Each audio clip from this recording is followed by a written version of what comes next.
에스겔서 31장 15절에서 18절 말씀 제가 봉독해 드리겠습니다. 주 여호와께서 이같이 말씀하셨느니라. 그가 스올에 내려가던 날에 내가 그를 위하여 슬프게 울게 하며 깊은 바다를 덮으며 모든 강을 쉬게 하며 큰 물을 그치게 하고 레바논이 그를 위하여 슬프게 울게 하며 들의 모든 나무를 그로 말미암아 세잔하게 하였느니라.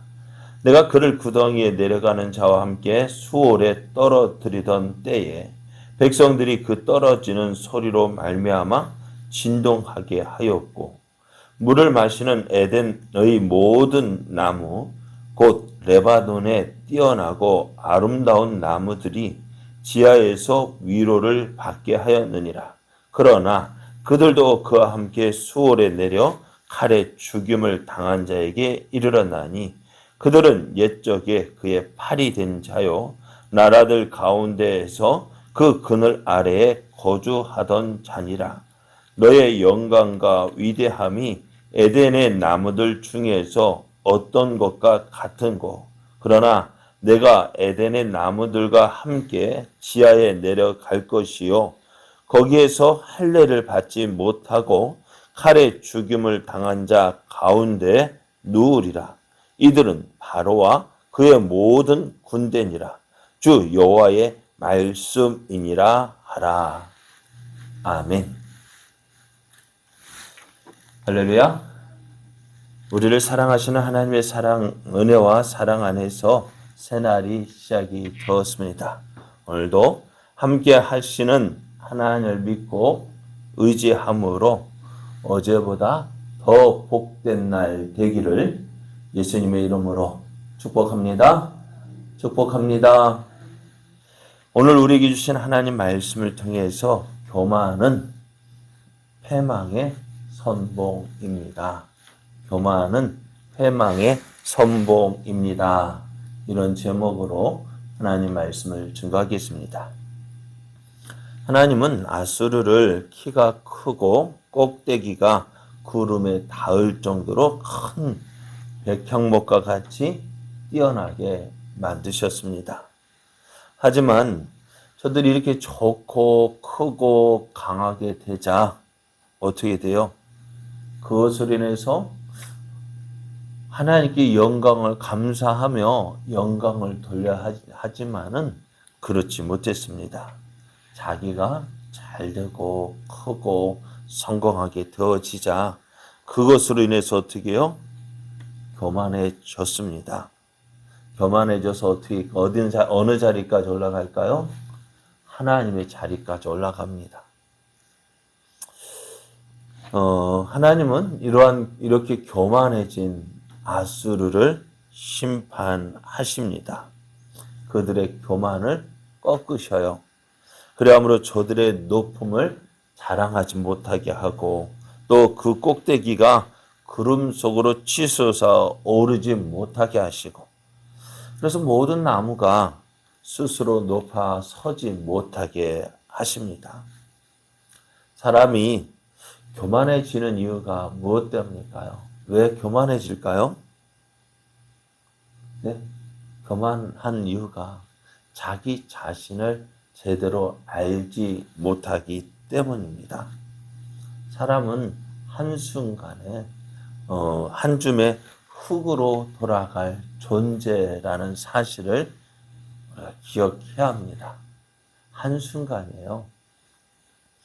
한순간 한 줌의 흙으로 돌아가 하나님께서 오라 하시면 어떨까? 나 안 가요. 못 가요. 안 돼요. 할 수 있을까 없을까요? 네? 할 수 있을까 없을까요? 없어요. 그러니까 어떤 분은 누가 그러더라고요. 사람이 돌아가실 때 임종할 때에 두 가지 모습, 크게 두 가지 모습이라고 합니다. 어떤 사람은 잠자듯이 가는 사람이 있고 어떤 사람은 온몸이 바닥에 굳은 사람이 있대요. 무엇 때문일까요? 한 사람은 저 천국을 바라보면서 기쁨으로 들어가는 사람이고 한 사람은 어때요? 안 가려고 버티는 거예요. 못 가. 내가 어떻게 이 좋은 거 놔두고, 있고 어떻게 놔두고 가느냐. 또, 천국에 그 임종할 때 자기가 들어갈 곳이 보인다 하는데요. 천국에 들어갈 수만 너무 편안하게 기쁜 마음으로 들어가는데, 지옥 갈 수밖에 없는 사람들은 어떻게 해요? 못 간다고, 안 간다고, 버티다가, 결국 그렇게 임종한다고 합니다. 그래서 오늘 우리가 사람은요, 기억해야 될 것이 뭐냐? 이 땅에서 영원한 삶을 살지 못한다는 거예요. 한순간에 하나님이 부르시면 갈 수밖에 없는 존재라는 거예요. 그래서 이 사실을 온전히 알면은요, 어떻게 해요? 교만할 수가 없어요. 자, 아수르의 멸망 이유는 무엇 때문이라고요? 교만했기 때문이에요. 교만은 뭐예요? 하나님의 은혜를 잊게 합니다. 그러면 교만하지 않으려면 어떻게 될까요? 어떻게 하면 교만하지 않을까? 네? 교만하지 않으려면요, 감사 생활을 하면 돼요. 이 모든 감사라는 것이 뭐예요? 내 힘으로 된 것이 아니라 하나님의 은혜임을 인정하는 거예요. 내 힘으로 되어진 것이 아니라 이 모든 것이 누구의 힘으로? 하나님의 도우시는 힘으로, 하나님의 은혜로, 하나님의 능력으로 되어진 것임을 어떻게 해요? 고백하는 거예요. 그래서 감사로 하나님께 영광을 돌리는 거예요. 내가 한 거 아닙니다. 하나님의 은혜입니다. 하나님께서 하셨습니다. 하나님께 돌리는 거예요. 그렇게 감사는 어떻게 해요? 하나님 앞에 스스로 겸손하게 해서 하나님의 은혜를 풍성하게 합니다. 이것도 감사, 저것도 감사, 날마다 감사할 것이 넘쳐나요. 그러나 교만하면 어떻게 된다고요? 교만하면은 그 교만으로 한순간 멸망하게 됩니다. 그 모든 영광 한순간에 사라집니다. 이런 아수르의 멸망을 지켜본 주변의 나라, 아수르도요 그렇게 크고 강했잖아요. 주변에 중동 지역과 이스라엘까지, 분동까지 공격해 왔잖아요. 그렇게 교만했던 아수르 한순간이었습니다. 한순간에 무너졌습니다. 자, 이런 아수르의 멸망을 지켜본 나라들 어떻게 반응했을까요? 첫 번째는 아수르의 멸망을 보고 슬퍼합니다. 어떻게 슬퍼하냐면은 15절을 보면은 주 여호와께서 이같이 말씀하셨느니라. 그가 수월에 내려가던 날에 내가 그를 위하여 슬프게 울게 하며 깊은 바다를 덮으며 모든 강을 쉬게 하며 큰 물을 그치게 하고 레바논이 그를 위하여 슬프게 울게 하며 들의 모든 나무를 그로 말미암아 세잔하게 하셨다 했는데요. 슬프게 합니다. 예루살렘 아수르의 멸망을 보고 슬퍼합니다. 특별히 어느 누가 아수르가 슬퍼합니다. 크고 아름다운 나무가 찍혀서 꺾어졌습니다. 그렇게 잘 나가던 그 아수르의 백성들도 어떻게 했을까요? 나라가 잘 되니까 그 나라도 백성들도 어떻게요? 기뻐했습니다. 즐거워했습니다. 그런데 그렇게 믿고 의지했던 나라가 한순간에 멸망할 줄 몰랐습니다. 그래서 이것이 인생의 허무함을 보여주는 것입니다. 아수르가 멸망할 때 그 나라 백성들, 또 아수르를 통해서 유익을 얻었던 나라들, 어떻게 큰 슬픔에 빠지지 않을 수가 없었습니다. 두 번째 반응은 세잔하게 됩니다. 15절 하반절 보면은 들의 모든 나무를 그로 말미암아 세잔하게 뗐습니다. 키가 큰 아름드리 나무가 꺾여지자 그 나무에 의지해서 생명을 유지했던 주변의 나라들, 그 나무와 함께 시들지 않을 수가 없었어요. 그 큰 나무가 자신들을 거센 비바람으로부터 보호해 주었는데 그 보호해 주던 그 의지의 대상을 잃었어요. 이제 의지할 데가 없어서 어떻게요? 주변의 나라들, 그 아수르 주변의 나라들, 그 나라들 어떻게요? 세잔하게 되었다, 시들어 죽게 되었다 말씀합니다. 세 번째는 크게 떨었어요. 크게 진동했다 했습니다. 16절 보면 내가 그를 그동에 내려가는 자와 함께 수월에 떨어뜨리던 때에 백성들이 그 떨어지는 소리로 말미암아 진동했다, 두려워했다 있습니다. 하늘 높이 솟아있던 아름드리 나무가 쓰러지는 여파로 인해서 주변의 나라들 크게 흔들리게 됩니다. 다시 말해서 영원히 권세를 떨칠 것 같았던 대제국 아수르가요 허무하게 멸망하자 주변의 나라들 큰 충격을 받았습니다. 야, 이제 어떻게 하지? 그리고 네 번째는요 위로를 받았다 했습니다.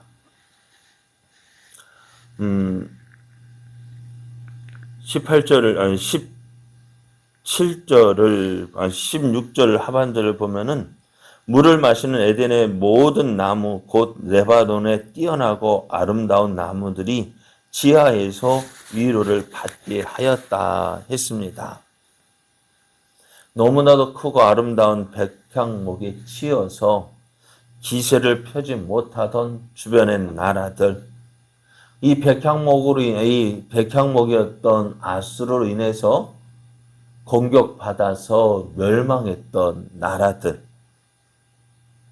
그 나라들이요, 이 아수르 때문에 길을 펴지 못했던 그 나라들이요, 아수르가 멸망당했다라는 소식을 들었을 때에, 야, 어떻게 아수르도 결국 망했구나 하면서 위로를 받게 됩니다. 자, 이렇게 아수르가 하루아침에 멸망을 했어요. 아수르의 멸망을 이야기하면서 하나님은 누구를 이야기하고 계시냐면은 누구를 이야기하고 있을까요? 누구를 이야기하고 있을까요? 아수르의 멸망을 이야기하시면서 이것이 아수르만을 이야기하는 것이 아니라 누구요? 애굽을 이야기하고 있습니다. 즉 애굽을 아수르에 비교하고 아수르를 크고 아름다운 백향목에 비유하면서 메시지를 전한 거예요. 그러니까 아수르와 애굽은 모두 키가 크고 강한 나무였는데요. 그래서 권세와 영광이 탁월했는데 중요한 것이 뭐냐? 이들은 영광과 권세를 자랑했고 그것으로 사람들 앞에 군림했어요. 그런데 무엇보다도 중요한 것은 그들이 교만해서 하나님을 무시했다는 거예요. 자신들이 하나님의 권세 아래에 있는 줄 알지 못하고 오히려 하나님께서 자신들의 권세 아래 있는 것으로 생각했어요. 왜요? 너무 잘 나가서요. 너무 뛰어났기 때문에. 여러분, 내가 잘 된 거요? 좋아해야죠. 그죠? 내가 성공한 거? 좋아해야죠. 그런데 내가 잘 나간다고 해서 내가 하나님보다 높아지면 안 되는 거예요. 내가 성공했다고 해서요, 어때요? 하나님보다 높아져서는 안 돼요. 그런데 많은 사람들이 여기에서 넘어지는 거예요. 어렵고 힘들 때는 하나님 찾고 하나님 의지하고 하나님 도와주세요. 하나님의 은혜를 구하는데 조금 잘 되어진 것 같고 조금 형편이 나아지는 것 같으면 어떻게 될까요? 하나님 없이 내 힘으로 된 것이냐, 내 노력으로 된 것이냐, 스스로 자기를 높이고 그 높아지면 어떻게 해요? 하나님의 자리까지 높아져서 모든 것 내가 됐다. 내가 찾는 거예요. 그것이 어떻게 되어진다고요? 패망의 선봉이라고요. 그래서 잠언 16장 18절, 19절을 보면은 이렇게 말씀해요. 교만은 패망의 선봉이요. 거만한 마음은 넘어짐의 앞잡이니라. 겸손한 자와 함께하여 마음을 낮추는 것이 교만한 자와 함께하여 탈취물을 나누는 것보다 나으니라 했습니다. 여러분, 교만한 것 패망의 선봉이라 했습니다. 오히려 우리가 하나님의 은혜를 누리는 것은요, 겸손한 사람, 겸손한 자가 하나님의 은혜를 누리게 되고요, 겸손한 자가 하나님께서 높여 주실 때에 어디까지 하나님이 높여 주신 그 자리까지 높아지게 되는 거예요. 그러므로 오늘 우리가 애굽의 멸망을 보면서 무엇을 봐야 될까요? 교만은 패망의 선봉이구나. 그러므로 우리는 어떤 삶, 겸손하게 사는데 어떻게 하면 겸손한 삶을 살 수 있다고요? 감사하십시오. 하나님의 은혜에 감사하십시오. 감사는 하나님의 영광을 나타내는 거예요. 감사로 하나님의 영광을 나타내는 것, 하나님의 영광을 나타내는 거예요. 그러므로 우리의 삶이 하나님의 은혜가 더욱 넘쳐나는 삶 되기 원합니다. 어떻게요? 교만하지 아니하고 하나님 앞에 겸손한 삶을 살기 위해서 어떻게 된다고요? 감사하십시오. 감사하는 자가 하나님의 풍성한 은혜를 누리게 합니다. 오늘 우리의 삶, 정말 하나님께서 주신 은혜를 풍성하게 누리는 삶 되기를 원합니다. 감사로 이 은혜를 더욱더 풍성하게 누리는 저와 여러분 되어지기를 예수님의 이름으로 축복합니다.